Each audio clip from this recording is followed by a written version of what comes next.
Settle around the world میں خوش آمدید. میں ہوں شاہد غنی. آج ہم بڑے ہی ایک امپورٹنٹ ٹاپک پر بات کریں گے، جس میں ایک ایسا ٹاپک جس کا آج ہم نے انتخاب کیا ہے، جو بہت صدیوں سے بہت سے لوگوں کا خواب رہا ہے. ایک ایسا کنٹری جس میں لوگوں کی گنجائش، وہاں پر جانے کا خواب اور اس میں رہنے کے جو سپنے ہیں وہ شاید سب لوگ ہی دیکھتے ہیں. جی، آج ہم بات کریں گے امریکہ کی، یو ایس اے کے بارے میں. آج ہم ایک ایسا جائزہ پیش کریں گے جس میں ہم یہ دیکھیں گے کہ وہاں پر ایک اسٹوڈنٹ جو وہاں پڑھنے جانا چاہتا ہے، اس کے لیے کیا کیا کرنا یا کیا کیا چیزیں یا کون سے ڈاکومنٹس اس کے لیے ضروری ہیں، اور کون سے ایسے کام ہیں جو اس کو ملحوظ خاطر رکھنے ہیں جب اس نے یہ سوچنا شروع کرنا ہے کہ میں نے یو ایس اے پڑھنے جانا ہے. تو سب سے پہلے ہم یہ دیکھ لیتے ہیں کہ یو ایس اے میں کتنی اقسام کے انسٹیٹیوشنز موجود ہیں. تو اگر یو ایس اے میں جو انسٹیٹیوشنز ہیں، اگر ہم ان کی بات کریں تو وہاں پر پبلک فنڈڈ یونیورسٹیز ہیں یا کالجز ہیں، اسکولز ہیں، پرائیویٹ نان پروفٹ یونیورسٹیز یا کالجز ہیں. اس کے بعد پھر پرائیویٹ فار پروفٹ، وہ جن سے وہ پیسے بھی کماتے ہیں، اس قسم کے بھی وہاں پر ادارے موجود ہیں. اب یہ ہے کہ وہاں دیگر جو کنٹریز ہیں ان کی طرح وہاں پر پڑھنے کے لیے کوئی بھی جا سکتا ہے، اور وہاں ایج کی اگر ہم بات کریں تو چھوٹا بچہ بھی وہاں پر پڑھنے جا سکتا ہے، بورڈنگ اسکول میں رہ سکتا ہے. اس کے اپنے کچھ دیگر قواعد و ضوابط ہیں. وہاں پر وہ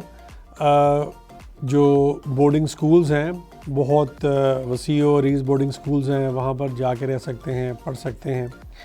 اور وہاں پر کالجز بھی ہیں، وہاں پر یونیورسٹیز بھی ہیں، اور بہت کثیر تعداد میں اور بہت بڑے بڑے جو ادارے ہیں وہ وہاں موجود ہیں. اب ہمارا کوئی اسٹوڈنٹ جو وہاں پڑھنے جانا چاہتا ہے، اس کے لیے کچھ چیزوں کا یا کچھ ایسی انفارمیشن کا ہونا اس کے لیے وہ بہت ضروری ہے. اگر ہم یہ دیکھیں کہ وہاں عام طور پر کون سے اسٹوڈنٹس کو جانا چاہیے، تو اس میں ایک چیز تو یہ ہے، وہ یہ کہ جانے کا جو خواب ہے اس پر تو کوئی پابندی نہیں ہے، وہ تو کوئی بھی دیکھ سکتا ہے. اور مگر اگر ہم اس کے جو میٹیریل فیکٹس ہیں وہ دیکھیں تو اس سے یہ پتہ چلتا ہے کہ وہاں پر جانے کے لیے آپ کے پاس فنڈز کا ہونا وہ بہت ضروری ہے. یعنی یہ کہ اگر ایک اسٹوڈنٹ وہاں پر پڑھنے جانا چاہتا ہے اور اس کے والدین اگر یہ افورڈ کرتے ہیں کہ اس کو وہاں پر بھیجیں، تو ڈیفینیٹلی یہ پھر ہی ممکن ہو سکتا ہے. اس کے ساتھ ساتھ چونکہ یو ایس اے اتنا بڑا کنٹری ہے کہ وہاں پر یہ بھی ہو سکتا ہے کہ کوئی ایسا اسٹوڈنٹ جس کے پاس کوئی ایکسیپشنل ٹیلنٹ موجود ہے، یعنی کوئی ایسا اسٹوڈنٹ جو بہت زیادہ شائننگ ہے، یا اس میں کوئی ایسی ایبلٹی ہے جو کہ ایکسٹرا آرڈینری ہے، جو باقی جو اسٹوڈنٹس ہیں ان میں موجود نہیں ہے. تو عام طور پر یہ دیکھا گیا ہے کہ جو یونیورسٹیز ہیں ان کے پاس ایسے اسٹوڈنٹس کے لیے خاص طور پر فنڈنگ بھی موجود ہوتی ہے. یعنی یہ کہ آپ اگر کوئی ایسے اسٹوڈنٹ ہیں جس کے پاس ایک کوئی ایسی ایبلٹی موجود ہے جو باقی اسٹوڈنٹ سے آپ کو ممتاز کرتی ہے، تو یو ایس اے آپ کے لیے ایک بہتر ہو سکتی ہے، ایک ایسی جگہ ہو سکتی ہے جہاں پر جا کے کہ آپ اپنے خواب جو ہے وہ پورے کر سکتے ہیں. یعنی اس میں یہ ہے کہ جب بھی کسی اسٹوڈنٹ نے اپنی یونیورسٹی میں اپنے لیے کوئی کورسز دیکھنے ہیں تو اس میں یہ بھی وہ دیکھتا ہے کہ یہاں پر فنڈنگ موجود ہے یا نہیں موجود، یا یہ کہ وہاں پر کتنے پیسے ہیں جو وہاں لگ جائیں گے، اور ان میں سے کوئی پارشل کوئی فنڈنگ ہے جو کوئی یونیورسٹیز دیتی ہیں وہ موجود ہے یا نہیں ہے۔ اور وہاں پر یہ بھی ہوتا ہے کہ آپ کو فلی فنڈڈ جو اسکالرشپس ہیں وہ بھی جو یونیورسٹیز ہیں ان کے پاس ہوتی ہیں۔ اب ہوتا یہ ہے کہ اگر ایک اسٹوڈنٹ وہ صرف ایک ہی یونیورسٹی میں اپلائی کرتا ہے تو وہ ایک ہی یونیورسٹی تک محدود نہ رہے۔ اسٹوڈنٹس کو یہ چاہیے کہ وہ وہاں پر میکسیمم جو یونیورسٹیز ہیں جن میں وہ یہ دیکھتے ہیں کہ ان کے کورسز موجود ہیں تو وہ وہاں پر ان کو اپنا کورس یا اپنا ایڈمیشن ضرور اپلائی کرنا چاہیے۔ بہت سی یونیورسٹیز ہیں جن میں اپلیکیشن فیس نہیں ہوتی، تو آپ ان کا بھی انتخاب کر سکتے ہیں، یا اگر ہوتی بھی ہے تو وہ بہت تھوڑی سی ان کی اپلیکیشن فیس ہوتی ہے، شروع میں یہ تھوڑا خرچہ کرنا پڑتا ہے۔ تو عام طور پر یہ دیکھا گیا ہے کہ جو یونیورسٹیز ہیں وہ اسٹوڈنٹس کی جو اپلیکیشن فیس ہے اس کو ویو بھی کر دیتی ہیں۔ تو اگر ان سے ریکویسٹ کی جائے کہ یہ جو اپلیکیشن فیس ہے جو کہ میں بہت سی یونیورسٹیوں میں اپلائی کر رہا ہوں تو میری اپلیکیشن فیس کو آپ ویو کر دیں تو وہ ویو بھی کر دیتے ہیں۔ اچھا، اب یہ ہم نے دیکھنا ہے کہ جب ہم اپنا ایڈمیشن اپلائی کر رہے ہیں تو ایڈمیشن اپلائی کرتے وقت ہمیں کن چیزوں کا خیال رکھنا ہے۔ ان میں سب سے پہلے تو یہ ہے کہ آپ جو اسٹوڈنٹ اپلائی کر رہے ہیں ان کے پاس ان کے ایجوکیشنل ڈاکیومنٹس پراپر ہونے چاہیے۔ ایجوکیشنل ڈاکیومنٹس میں اگر ہم دیکھیں تو کم از کم او لیولز یا میٹریکولیشن بھی ہو سکتی ہے، اور زیادہ ریکمینڈڈ یہ ہے کہ ان کے پاس اگر انٹرمیڈیٹ یا اے لیولز کے ایکویلنٹ انٹرمیڈیٹ یا پھر اے لیول اگر ان کے پاس ہے تو پھر وہ وہاں پر انڈر گریجویٹ پروگرام کے لیے اپنا ایڈمیشن اپلائی کر سکتے ہیں۔ اس کے لیے جب ہم نے ایڈمیشن اپلائی کرنا ہے تو ایک تو ایجوکیشنل ڈاکیومنٹس ہیں، اور اس کے بعد پھر وہی ایک ایسے ہوتا ہے جس کو SOP بھی کہتے ہیں، اس کو لیٹر آف موٹیویشن بھی کہا جاتا ہے۔ یہ جو ایک مضمون ہوتا ہے وہ اسٹوڈنٹ کے لیے ضروری ہے کہ وہ لکھے، اور وہ لکھ کے اپنے ایڈمیشن ٹیوٹر کو یہ بتائے کہ اس نے وہاں جا کے کیا کرنا ہے، اور وہ یہ بھی لکھے اپنے کورس کے بارے میں اور اپنی یونیورسٹی کے بارے میں، یونیورسٹی میں دی جانے والی جو فیسلٹیز ہیں جو اسٹوڈنٹس کو دی جاتی ہیں ان کے بارے میں بھی لکھنا بہت ضروری ہے، اور اپنے انٹرسٹ کے بارے میں بھی لکھے کہ یہ کورس میں میرا انٹرسٹ کیوں ہے، اور اس کے بعد پھر اس کی جو فردر جو پروجیکشن ہے، یعنی کہ کیا جو کورس کرنے کے بعد اس نے کیا کرنا ہے وہ بھی لکھے۔ اور عام طور پر اسٹوڈنٹس جو ہیں وہ یہ لکھ دیتے ہیں کہ وہ وہاں پر ایک دفعہ یہاں پر وہ جب اپنا کورس مکمل کر لیں گے تو پھر وہ فردر وہاں پر کوئی ایڈمیشن لے لیں گے، وہاں پر پھر پڑھیں گے۔ تو ان چیزوں سے جو وہاں پر ایڈمیشن ٹیوٹر ہے وہ پھر آپ سے فردر ڈیٹیلز مانگ لیتے ہیں۔ تو کوشش ہم یہی کریں کہ اس میں ہم ان کو جو کورس ہم کرنے جا رہے ہیں وہ کورس کرنے کے بعد ان کو یہ بتائیں کہ ہم نے پھر واپس آ جانا ہے۔ فردر جو چیزیں ہیں وہ اگلی اپلیکیشن کے لیے چھوڑ دینی چاہیے۔ ایک بریک لیتے ہیں اور اس کے بعد پھر اس کی جو فردر ڈیٹیلز ہیں ان کو دیکھتے ہیں۔ Welcome back. بریک سے پہلے ہم بات کر رہے تھے وہاں پر ڈاکیومنٹیشن، وہ جو USA میں ہم نے ایڈمیشن کے وقت دینی ہوتی ہیں، ان میں ایجوکیشنل ڈاکیومنٹس ہیں، اس کے بعد SOP ہے، اور پھر ریفرنسز ہیں۔ یعنی یونیورسٹیز جو ہیں وہ یہ چاہتی ہیں کہ جہاں سے ہمارا اسٹوڈنٹ یا ہمارا پوٹینشیل اسٹوڈنٹ جو ہے وہ جہاں سے پڑھ کے آیا ہے ہمیں وہاں سے یہ پتہ چلے کہ یہ کیسا اسٹوڈنٹ تھا وہاں. تو وہ دو جو ریفرنسز ہیں وہ آپ سے مانگتے ہیں. کچھ یونیورسٹیز تو یہ کہتی ہیں کہ جو ریفرنسز ہیں وہ سیدھے ہمارے پاس آئیں، نہ کہ اس طرح سے کہ پہلے اسٹوڈنٹ اپنے ٹیچر سے ریفرنس لے اور پھر وہ ہمیں بھیجے.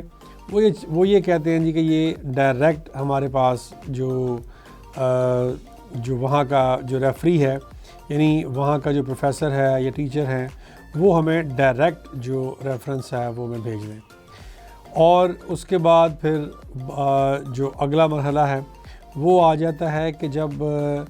آفر آتی ہے ایک اسٹوڈنٹ کو. آفر جو ہے وہ عام طور پر امریکہ والے جو ہیں وہ انکنڈیشنلی دے دیتے ہیں کہ ٹھیک ہے جی ہم آپ کو انکنڈیشنلی ایکسیپٹ کرتے ہیں. اب آپ ہمیں یہ بتائیے کہ آپ کے پاس یہاں آ کے جو ایکسپینڈیچر ہے جو آپ نے کرنا ہے وہ کون دے گا. تو اس پہ پھر آ جاتا ہے کہ ہم اپنی فیملی کے بارے میں بتاتے ہیں کہ جی ہماری فیملی ہمیں سپورٹ کرے گی اور وہ ہمارا خرچہ برداشت کرے گی. تو وہ کہتے ہیں اس طرح سے نہیں ہوگا، ہمیں فنڈز دیکھنے ہیں کہ کہاں پڑے ہوئے ہیں. تو وہ ان کو جو فنڈز ہیں وہ دکھانے کا جو بہترین طریقہ ہے وہ یہ ہے کہ بینک میں جہاں پر فنڈز پڑے ہوئے ہیں وہ بینک سٹیٹمنٹ نکالی جائے اور ان کو بھیج دی جائے. بینک سٹیٹمنٹ کے لیے بالکل بھی یہ ضروری نہیں ہے کہ جس طرح ادر جو کنٹریز ہیں جن میں UK ہے یا آسٹریلیا ہے یا کینیڈا ہے، وہ کہتے ہیں کہ فنڈز ایک سرٹن پیریڈ میں آپ کے پاس پڑے ہوں، یعنی فنڈز کی جو میچورٹی ہے انہوں نے اپنے حساب سے اس کے دن رکھے ہوئے ہیں. یہاں پر ایسی کوئی پابندی نہیں ہے. یہاں پر یہ ہے کہ آپ کے اگر فنڈز ایک دن پہلے بھی آپ نے جمع کرا دیے ہیں تو وہ اس کو بالکل ایکسیپٹ کر لیتے ہیں. یعنی آپ نے اگر یونیورسٹی کہتی ہے کہ آپ کے 40,000 یا 50,000 جو ڈالرز ہیں وہ آپ نے ہمیں دکھانے ہیں، 1 سال کی فیس دکھانی ہے، اور آپ نے ہمیں 1 سال کا اپنا جو ایکسپینڈیچر ہے وہاں کا، جس میں آپ کی جو لیونگ ہے اور آپ کی وہاں جو اکوموڈیشن ہے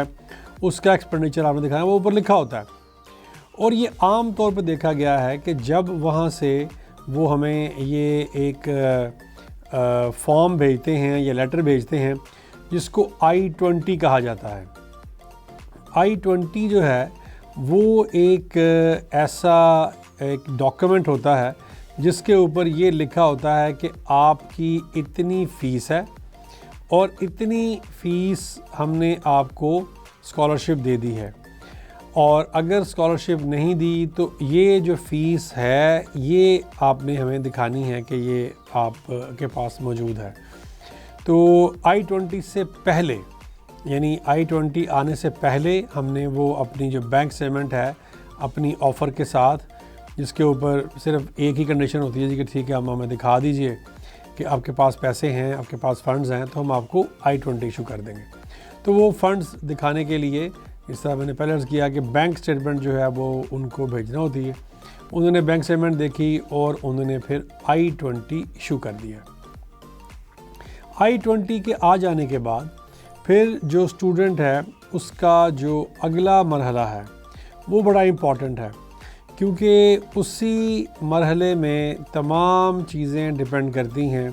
کہ یہ ساری جو محنت اس اسٹوڈنٹ نے کی ہے، اس نے اپنے ایجوکیشنل ڈاکومنٹس کو ارینج کیا، اس نے اپنے جو ریفرنس لیٹرز ہیں وہ ارینج کیے، اپنا SOP لکھا، اور اپنی جو کوئی اس کی یونیورسٹی کی کوئی اگر ایڈمیشن فیس ہے وہ بھی پے کی. یہ سارا کچھ کرنے کے بعد اپنی بینک اسٹیٹمنٹ بھی ان کو دکھائی. یہ دکھانے کے بعد ان سے I-20 لے لیا. اب جب I-20 لے لیا ہے تو اب جو اگلا مرحلہ ہے وہ آ جاتا ہے ویزا. سب سے امپورٹنٹ یہ کام ہے، اور یہ بڑی احتیاط سے اور بڑے ہی طریقے سے ہمیں کرنا چاہیے کہ اس میں کہیں پر بھی کوئی کمی کوتاہی اگر ہو جاتی ہے تو پھر یہ ساری کی ساری جو محنت ہے یہ بالکل رائے گاں جاتی ہے، اور جب ویزا نہیں ملتا تو پھر ہمارا جو اسٹوڈنٹ ہے وہ خاصا دل برداشتہ بھی نظر آتا ہے۔ ویزے کے بارے میں ہم جب اس کو ویزا اپلائی کرنے کی باری آتی ہے تو اس میں جب I-20 کو دیکھیں تو I-20 کے اوپر ایک نمبر لکھا ہوتا ہے، اور یہ نمبر وہ ہوتا ہے SEVIS، یعنی کہ سیوس۔ یہ ایک سیوس نمبر کو ڈال کے ہم نے ایک فیس پے کرنی ہوتی ہے ان کو، یعنی یہ کہ آپ کا جو I-20 ہے، I-20 کے آنے کے بعد ڈائریکٹ ہم نے اپنا ویزا اپلائی نہیں کرنا، ہم نے پہلے اپنی جو سروس فی ہے وہ پے کرنی ہے۔ سروس فی پے کرنے کا طریقہ بڑا آسان ہے، وہ یہ کہ ان کی جو ویب سائٹ ہے وہاں پر جائیں، سروس فی اگر آپ لکھیں گے تو وہ خود بخود آپ کو وہاں پر لے جائیں گے۔ یہ ان کی ویب سائٹ ہے ان کے کسٹم ڈپارٹمنٹ کی، وہاں پر جائیں گے اور وہاں جا کے یہ لاگ ان کریں گے، وہ کر کے اس کا نمبر ڈالیں گے، وہ بتائے گا آپ کو یہ اتنی فیس ہے، وہ فیس ہم نے وہاں پر پے کر دینی ہے۔ فیس پے کر دی، فیس پے کرنے کے بعد اب اگلا فیس پے کرنے کے بعد کچھ تھوڑا سا انتظار کرنا ہے، یعنی کوئی 1-2 دن اس کو آپ فیس کو پے کرنے کے بعد اس کا ویٹ کریں۔ فیس پے ہو گئی، تھوڑا سا ویٹ کر لیا، ویٹ کرنے کے بعد اب جو اسٹوڈنٹ ہے وہ اپنا جو چلان فارم ہے، یعنی جس پر اس نے اپنی ویزا فیس پے کرنی ہے، وہ جنریٹ کرے گا، اپنا اکاؤنٹ بنائے گا اور اپنی جو اس کی رسید ہے MRV کہتے ہیں اس کو، وہ وہاں سے جنریٹ کرے گا۔ وہ جنریٹ کر کے اور پھر اس کی جو ایک پرنٹ آؤٹ ہے وہ لیں گے، اور پرنٹ آؤٹ لے کے تو سیدھا چلے جائیں گے الائڈ بینک۔ پاکستان میں اس کی فیس جو ہے وہ الائڈ بینک میں جمع ہوتی ہے۔ الائڈ بینک چلے گئے، وہاں جا کے وہ جو اس کی فیس ہے اس کے اوپر لکھی ہوگی پاکستانی روپی میں، وہ جمع کرا دی۔ وہ جمع کروا کر تو پھر اسٹوڈنٹ واپس آ جائے گا۔ واپس آ کے اب جو مرحلہ ہے وہ ہے اس کا form, visa application form fill کرنا ہے اس نے۔ اس کا جو ویزا اپلیکیشن فارم ہے وہ بڑی احتیاط سے اسٹوڈنٹ کو فل کرنا چاہیے، کیونکہ اس میں کی گئی چھوٹی سی بھی غلطی جو ہے وہ ویزا سے بہت دور کر دے گی۔ تو بڑی احتیاط سے اس ویزا اپلیکیشن فارم کو فل کرنا ہے۔ ویزا اپلیکیشن فارم میں وہ تمام جو ڈیٹیلز جب ڈال لی جاتی ہیں تو پھر اس کا ایک پرنٹ آؤٹ لے لیں، کیونکہ بہت سی چیزیں ہیں جو اسکرین پہ ہمیں صحیح طرح سے پتہ نہیں چلتا، وہ وہاں پر ٹھیک ہی لگ رہی ہوتی ہیں، مگر جب ہم اس کا پرنٹ لے کے دیکھتے ہیں تو پھر اس میں کہیں نہ کہیں کوئی نہ کوئی غلطی نظر آ جاتی ہے۔ اس کا پرنٹ آؤٹ لیں، پرنٹ آؤٹ لے کے اس کو بغور اس کا مطالعہ کریں، 1-8 دن اس کو لگائیں، چاہے 2 دن لگائیں، تمام اپنے جو ڈاکومنٹس ہیں جہاں جہاں پر ہم نے اس کی جو انٹریز کی ہیں،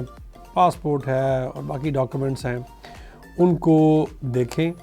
اور اس کا اس طرح سے مطالعہ کریں جس طرح کہ آپ نے کوئی چیز آپس میں ٹیلی کرنی ہے۔ ویزا کے بارے میں ابھی خاصی ڈسکشن باقی ہے، اس پر آتے ہیں ایک چھوٹی سی بریک کے بعد۔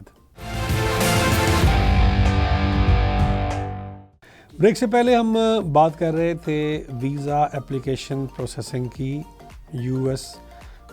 ایمبیسی میں جب ایک اسٹوڈنٹ نے اپنا ویزا پروسیس کرنا ہے تو اس نے کیا کیا کچھ کرنا ہے۔ اس میں ہم نے دیکھا کہ ایک تو ویزا اپلیکیشن فیس جو ہے وہ پے کر دی، وہ پے کرنے کے بعد جو فارم ہے ویزا اپلیکیشن فارم وہ اچھی طرح سے فل کر لیا۔ وہ فل کرنے کے بعد اس کا میں نے پہلے عرض کیا تھا اس کا پرنٹ آؤٹ نکالیں، اس کو اچھی طریقے سے اس کا جو پرنٹ آؤٹ ہے اس کو ٹیلی کریں اپنے پاسپورٹ نمبر، اسپیلنگ مسٹیک، کیونکہ یہ اکثر دیکھا گیا ہے کہیں نہ کہیں کوئی بھی اگر اسپیلنگ مسٹیک ہو جاتی ہے تو امریکن ایمبیسی میں جو بیٹھا ہوا جو ویزا آفیسر ہے وہ اس کو بہت برا سمجھتا ہے، وہ ڈائریکٹ اور اسٹریٹ فارورڈ وہ آپ سے پوچھے گا کہ آپ نے یہ غلطی کیوں کی ہے. تو کوشش یہی کریں کہ اس میں کسی قسم کی کوئی غلطی نہ ہو, اور اس کی جو پرنٹ آؤٹ ہیں وہ لے کے ان کو ٹیلی کریں, بار بار اس کو دیکھیں, اور پھر وہ جو ویزا اپلیکیشن فارم ہے وہ سبمٹ کر دیں. اور پھر اپنی جو اپوائنٹمنٹ ہے, اپوائنٹمنٹ میں بھی آج کل خاصی پرابلم آ رہی ہے. وہ یہ کہ اپوائنٹمنٹ ملتی نہیں ہے اسٹوڈنٹ کی. کلاسز جو ہیں اگر ان کا ٹائم قریب ہے تو اپوائنٹمنٹ بھی ایک مسئلہ بن جاتی ہے. اس کے لیے ان کے پاس یہ ایک انہوں نے اس کی سولوشن نکالی ہے کہ اگر کوئی وہاں کلاسز شروع ہونے والی ہیں کسی اسٹوڈنٹ کی, تو وہ ہمیں ایمرجنسی جو اپوائنٹمنٹ ہے اس کی ریکویسٹ کر سکتا ہے. تو اگر تو کلاسز شروع ہونے والی ہیں, کوئی 1 2 1.5 ماہ 2 ماہ رہ گئے ہیں, 3 ماہ رہ گئے ہیں, تو ایمرجنسی جو اپوائنٹمنٹ ہے اس کی ریکویسٹ بھی کی جا سکتی ہے. تو عام طور پر یہ دیکھا گیا ہے کہ اسٹوڈنٹ کی ایمرجنسی اپوائنٹمنٹ کی ریکویسٹ کو وہ مان لیتے ہیں اور اپوائنٹمنٹ مل جاتی ہے جلدی کی. پھر آ جاتے ہیں, اپوائنٹمنٹ بھی ہو گئی, فیس پے ہو گئی. اب اگلا جو مرحلہ ہے جو سب سے اینڈ والا اور بڑا ہی صبر آزما اور بڑی ہی تیاری مانگتا ہے, وہ یہ کہ جس دن ہمارا یعنی اس اسٹوڈنٹ کا انٹرویو ہوگا. اب اسٹوڈنٹ نے انٹرویو دینے کے لیے جانا تو ایمبیسی ہی ہے, کیونکہ وہاں ایمبیسی میں جا کے ہی اس کو ویزا آفیسر کے سامنے اپنے آپ کو پریزنٹ کرنا ہے, ڈاکومنٹ ساتھ لے کے جانے ہیں. تو اس میں کیا اسٹوڈنٹ کس طرح سے اس دن کا جو ڈیکورم ہے وہ کیا ہوگا. تو اسٹوڈنٹ کو یہ چاہیے, یہ بڑی امپورٹنٹ چیز ہے, میں چاہتا ہوں کہ اسٹوڈنٹ اس کو نوٹ کر لیں کہ جب بھی ایمبیسی میں اسٹوڈنٹ جائے اپنے ڈاکومنٹس کو بالکل اس طرح سے لے کے جائے کہ ڈاکومنٹ اس کے ہاتھ میں بالکل کھلے ہونے چاہیے. کسی ایسے انویلپ میں یا کسی ایسی چیز میں یا کسی بڑے سے شاپنگ بیگ میں بالکل نہیں ہونے چاہیے, کیونکہ ویزا آفیسر جو ہے وہ آپ سے اگر کوئی بھی ڈاکومنٹ مانگتا ہے, اسٹوڈنٹ سے کوئی بھی ڈاکومنٹ مانگتا ہے, تو وہ اس کے پاس ہینڈی ہوں, یعنی اسے پتہ ہو کہ یہ جو 1 2 3 ہیں ان میں 30 نمبر پر ڈاکومنٹ کون سا ہے, چوتھے پہ کون سا ہے, تو وہ اس کو فوراً نکال کے دے دیں. اگر وہ کسی بڑے سے شاپنگ بیگ میں سے ڈھونڈنا شروع ہو جائے گا تو اس کو خاصا یہ وقت لگ جائے گا, کیونکہ جو ویزا آفیسر ہے اس کے پاس زیادہ وقت نہیں ہے. اس کے پاس میکسیمم جو ٹائم ہوگا وہ شاید 2 3 4 منٹ کا ہوگا, 5 منٹ کا ہو جائے گا. ویسے تو یہی دیکھا گیا ہے کہ وہ 1 1.5 منٹ میں 2 منٹ میں ہی وہ سارے جو اسٹوڈنٹ ہیں, ہم نے یہ دیکھا ہے کہ 1 2 منٹ میں وہ انٹرویو کر کے تو اپنا فیصلہ جو ہے وہ اسٹوڈنٹ کو دے دیتے ہیں. بہرحال یہ ہے کہ جب اسٹوڈنٹ وہاں پر جائے تو اس کے پاس اس کے جو ڈاکومنٹس ہیں وہ ہینڈی ہوں, اس کو پتہ ہو کہ کون سا ڈاکومنٹ کہاں ہے, اس نے کیسے پکڑا ہوا ہے. عام طور پر یہ دیکھا گیا ہے کہ وہ اسٹوڈنٹ سے اس کی انگلش لینگویج کا جو پروفیشنسی سرٹیفکیٹ ہے, یعنی جو اس نے ٹیسٹ دیا ہوتا ہے وہ مانگ لیتے ہیں. اور جب آپ کا انٹرویو ہونا ہے تو اس سے پہلے وہ جو سروس کی رسید ہے, جب آپ نے فیس پے کی ہوتی ہے تو وہ مانگ لیتے ہیں. وہ آپ سے وہ لازمی ہیں لے کے جانا ساتھ. اور پھر پاسپورٹ اور I-20, یہ تو وہ جو ویزا آفیسر ہے اس کے پاس ہی ہوں گے. باقی جو چیزیں ہیں جن میں آپ کے ایجوکیشنل ڈاکومنٹس ہیں اور آپ کے جو فائنینشیل ڈاکومنٹس ہیں, یعنی کہ بینک سٹیٹمنٹ, بینک کی طرف سے دیا ہوا لیٹر, یہ ساری چیزیں جو ہیں یہ ہاتھ میں ہم نے پکڑی ہوں, یعنی اسٹوڈنٹ نے پکڑی ہوں. اور اگر ویزا آفیسر جو ہے وہ مانگتا ہے کوئی فلانی چیز کو مجھے وہ دے دیں, تو وہ پھر اسٹوڈنٹ اس کو فوراً نکال کے ود ان نو ٹائم اس کے آگے رکھ دیں. اور اس میں جو سب سے اہم بات ہے, جب ویزا انٹرویو کے لیے اسٹوڈنٹ وہاں جاتے ہیں تو اسٹوڈنٹ عام طور پر جو انگریزی ہے وہ سمجھ نہیں پاتے, کیونکہ اسٹوڈنٹ کا انٹرویو اردو میں نہیں ہو سکتا. وزٹر کا انٹرویو یا جو امیگرنٹ ہوتے ہیں ان کا انٹرویو کسی بھی زبان میں ہو سکتا ہے، مگر اسٹوڈنٹ کو تو بہرحال انگلش ہی بولنی پڑے گی، کیونکہ وہ جو ویزا آفیسر ہے وہ یہ سمجھتا ہے کہ یہ اسٹوڈنٹ ہے، اس نے وہاں جا کے انگلش میں ہی ساری انسٹرکشنز کو فالو کرنا ہے، کلاسز کو پڑھنا ہے، اور وہاں جو کورس مٹیریل ہے وہ بھی ظاہر اردو میں نہیں ہوگا، وہ بھی اس نے پڑھنا ہے، تو اس کو انگلش آنی چاہیے۔ تو وہ اگر انگلش میں کوئی کویشچن پوچھے تو اسٹوڈنٹ اگر یہ کہہ دیتا ہے کہ مجھے سمجھ نہیں آئی، یا آپ اپنا کویشچن ریپیٹ کر دیں، تو یہ ایک بیڈ امپریشن ہے۔ اس کا مطلب یہ ہے کہ آپ کی انگلش کا جو لیول ہے وہ نہیں ہے کہ آپ وہاں پر جا کے اپنی کلاسز کو وہاں سمجھ سکیں اور سمجھ کے پڑھ سکیں۔ اس لیے انگلش اچھی ہونا اور وہ جو کویشچنز ہیں جو کہ عام طور پر اسٹوڈنٹ سے پوچھے جاتے ہیں ان کی بھی تھوڑی بہت تیاری کر کے جانا ضروری ہے۔ انگلش میں ہی چونکہ جواب دینا ہے تو تیاری بھی انگلش میں ہی آپ نے کرنی ہے، اور یہ کہ وہاں اسٹوڈنٹ کے پاس، جس طرح میں نے پہلے عرض کیا کہ ٹائم زیادہ نہیں ہوتا، اور اس کا آسان حل یہ ہوتا ہے کہ چہرے کے اوپر ہلکی سی مسکراہٹ رکھیں، اس سے آپ کا جو کانفیڈنس ہے وہ بحال رہے گا، اور جو ویزا آفیسر ہے اس کے ساتھ آئی کانٹیکٹ ضرور رکھیں، کیونکہ اگر آئی کانٹیکٹ نہیں ہوگا تو ویزا آفیسر مطمئن نہیں ہوتا، وہ یہی سمجھتا ہے کہ اس کو میری باتیں سمجھ نہیں آ رہی ہیں، یا یہ کہہ لیجئے کہ یہ کوئی جینوائن اسٹوڈنٹ نہیں ہے، یہ اسٹوڈنٹ بن کے تو آ گئے ہیں، انہوں نے ایڈمیشن بھی لے لیا ہے، مگر یہ شاید اسٹوڈنٹ ہیں نہیں۔ تو جو ویزا اپلیکیشن میں باتیں لکھی ہیں ڈیفینیٹلی انہی کے بارے میں اس نے بات کرنی ہے۔ ویزا آفیسر کو اسٹوڈنٹس عام طور پر یہ سمجھ لیتے ہیں کہ شاید وہ کوئی ایسا بندہ ہے جس کے پاس سارا علم موجود ہے، جس کے پاس ساری انفارمیشن موجود ہے، اور اس کو پتہ نہیں کہاں کہاں پر اس کی رسائی ہے، تو وہ ہم جو بھی کہیں گے وہ پکڑ لے گا۔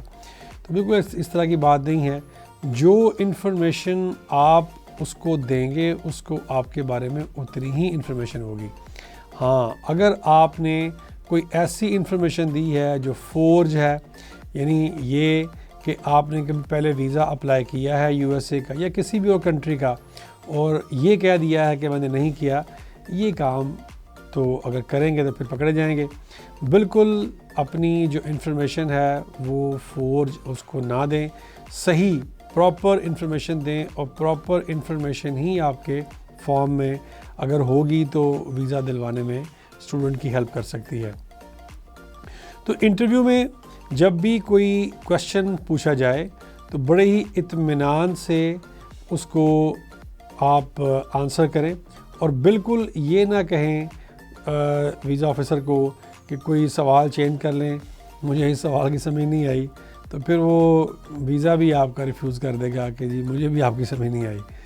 تو کوشش کریں کہ ان چیزوں پر جو انفارمیشن ہے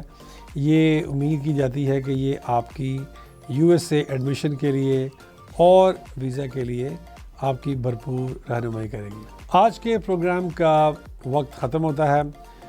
نیکسٹ ایپیسوڈ میں کسی اور کنٹری کی بھرپور انفارمیشن کے ساتھ دوبارہ حاضر ہوں گے۔ تب تک کے لیے اجازت دیجیے، خدا حافظ۔